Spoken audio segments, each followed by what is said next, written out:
right. In this training module, you'll be learning about the different brake types found in a typical U.S. freight locomotive. Take a seat in the engineer's position.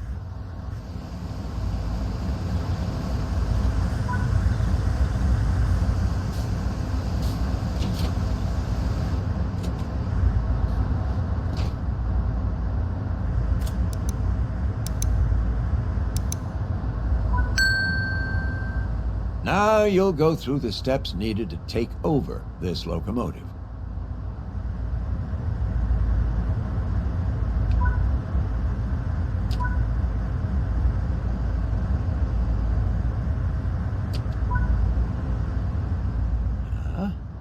This locomotive has 3 types of brakes: independent, automatic, and dynamic. And the operation of them can be counterintuitive until you get the hang of how they work. The independent brake applies brakes on just the locomotives and should be used when running a light loco or performing hill starts. They respond very quickly, but won't be of great use when you've got a long, heavy train behind you. The automatic brake applies brakes on the entire formation and should be used when bringing a consist to a stop, assisting the dynamic brakes on steep descents, or otherwise making more substantial speed decreases. These brakes are slow to respond, and you can't partially release them. So if you want a bit less braking, you have to release them entirely, wait for the system to repressurize, and then you can reapply. The dynamic brake uses the locomotive's traction motors to slow the train down. These can be very effective at controlling your speed on descents, and are mostly effective between around 10 and 30 miles per hour. Either side of that, you're going to need one of the other brake systems. There are several gauges used to describe what is happening in the brake system of this locomotive, and they're common to a wide range of locomotives. The brake cylinder, or BC gauge, tells you the amount of pressure going directly onto the wheels. Now, this is ultimately how much braking effort is stopping your train. If it's 0, the train is not applying any brakes. The independent brake lever directly controls this, but be aware that this is only reporting the state of the brake cylinder on your own locomotive, and not the rest of the train. Apply the independent brake now to full, and notice that the BC gauge, the brake pipe, or BP gauge, tells you the amount of pressure on the brake pipe that extends the length of the entire train. On U.S. freight, this is pressurized to 90 psi as normal. The brake pipe serves 2 functions. One is to provide air to all the freight cars down the length of the train so they can charge their own reservoirs. The other is that its pressure controls what the other vehicles do with their brakes.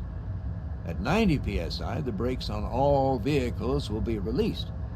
As the brake pressure in the brake pipe drops below 90 psi, the other vehicles will apply brakes. Depending on the length of your train, changing the pressure on the brake pipe can be quite time-consuming, whether charging it up to release the brakes or reducing the pressure to apply them. And this is the reason that automatic brakes are tricky to use. The brake pipe works in conjunction with another system called the equalizing reservoir.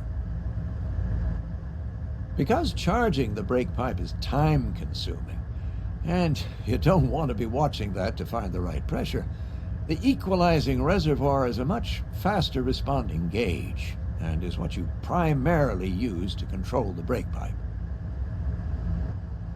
The automatic brake handle controls the equalizing reservoir. Apply the brakes a little with a lever, it'll cause the equalizing reservoir to lower in pressure rapidly to the desired level. This causes the brake pipe to begin slowly changing to match the equalizing reservoir, and it'll automatically stop once it has done so.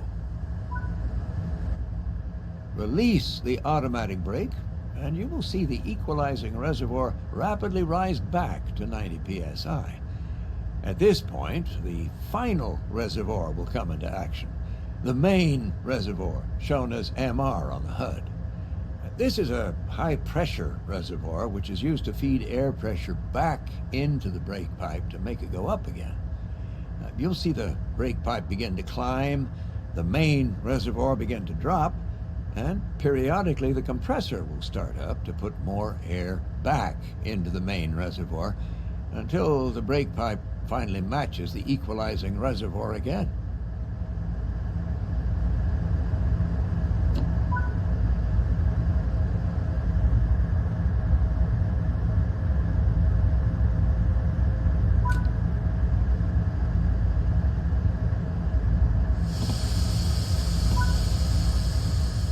Now there are some key behaviors of this system to remember. The longer the formation, the slower the brake pipe will be to respond. You cannot partially release automatic brakes. If you are braking too much, you may need to fully release the brakes, allow the brake pipe to get back to 90 psi again, and then you can reapply them. This should be carefully considered, however, as you will have no air brakes during this time. Bring the train to a stop in the indicated position using the automatic brake.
that concludes this training module.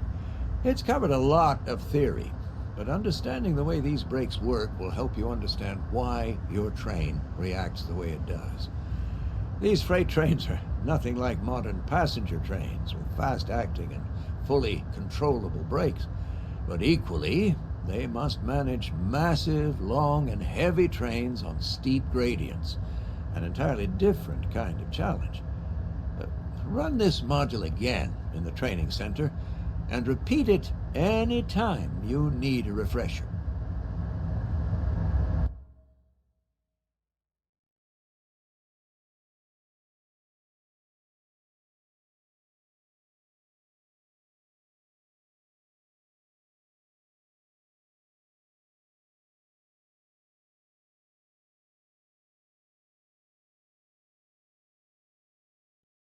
You got me running in a circle. I'm just trying to find my way back to you.